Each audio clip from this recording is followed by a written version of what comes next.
everyone, bear with 1 second. Sorry. Trying to be as difficult as possible. What? I'm sorry. Thank you. Is my competency with anything? There we go. Amazing. Hi everyone, sorry for that. So I decided to write a slam poem. I've been getting really interested in them recently, or over the past year or so, because I find they're much more performance-based, and I love performing, acting, and entertaining people, hopefully. This poem that I wrote was inspired by a video that I saw online, first by BuzzFeed and then by someone else in America. And it inspired me to write this poem about privilege, because it's something that we're always told as children. We're all so lucky to be in the position we are, but this video really spelled it out for me, and I hoped to replicate that somewhat in my poem. So this poem is called Privilege.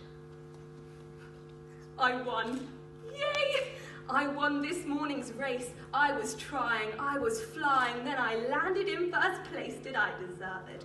Well, I was up 5 nights a week. I was sweating, I was fretting, and I truly did believe that if I tried, I would achieve. And what can I say? Anyway, I bet you want to hear exactly how I won gold. Well, if you insist. It was early Sunday morning, and boy was it cold, when a man with a speaker and a growing waistline said the race would begin in 5 minutes' time. So we scurried and we scuffled and we all towed the line, because the race would begin in 5 minutes' time. Then the man with the speaker and the growing waistline opened his mouth and began to opine.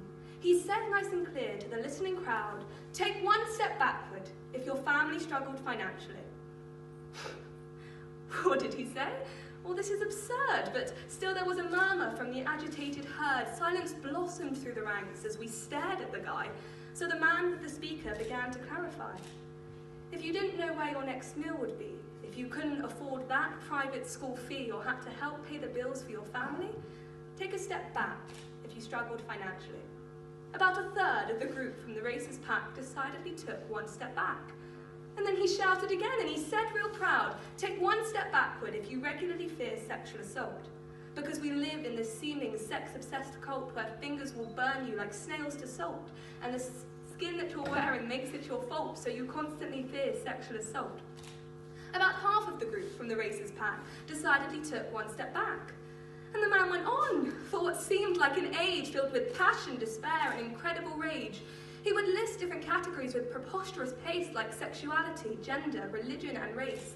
And each time one was mentioned, there was a shift in the pack as a handful of runners slowly stepped back, but I stayed where I was, just towing the line, because nothing he said affected me or mine.